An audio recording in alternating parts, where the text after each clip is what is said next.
Hello বন্ধুরা, আমি পূজা তোমাদের সামনে নতুন একটি ব্লগ নিয়ে এসেছি। এটাই আমার দ্বিতীয় ব্লগ। আজকে তোমাদের এই ব্লগে দেখাতে চাইছি যে আমাদের এখানে পাহাড়ে আমি বেড়াতে গিয়েছিলাম। সেই পাহাড়ে বেড়াতে যাওয়ার কিছু মুহূর্ত তোমাদের সামনে তুলে ধরতে চাইলাম। বন্ধুরা দেখো, আজকে তোমাদেরকে দেখাচ্ছি আমি পাহাড়ের থেকে যে প্রাকৃতিক পরিবেশটা কত সুন্দর দেখতে লাগে সেটাই তোমাদের সামনে তুলে ধরতে চাইছি।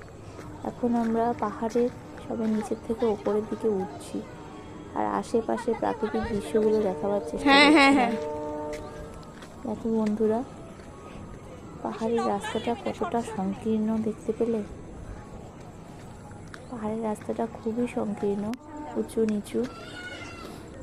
তো যাই হোক, দেখো পাহাড় থেকে প্রাকৃতিক দৃশ্যটা কত সুন্দর দেখতে লাগে।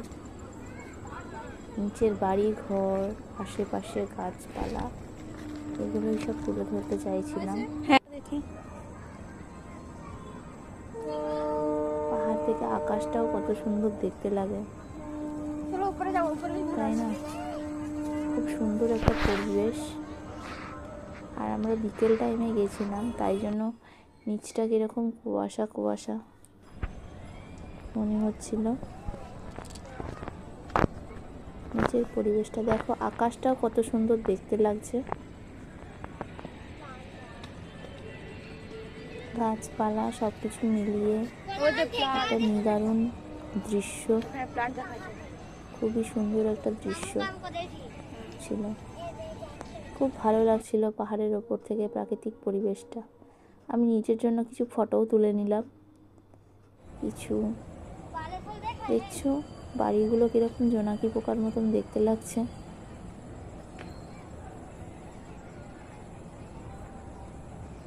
দূরেও আর একটা পাহাড় আছে, সেটাই দেখা যাচ্ছে ঝাপসা।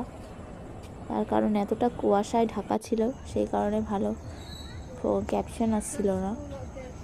তো যাই হোক, পাহাড়ের পাথর এগুলো,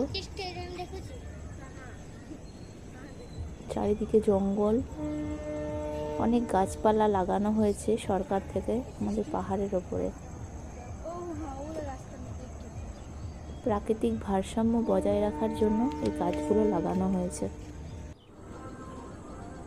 নিজের জন্য ছবি তুলছিলাম, জানি না কেমন হয়েছে, তোমাদের কেমন লাগবে।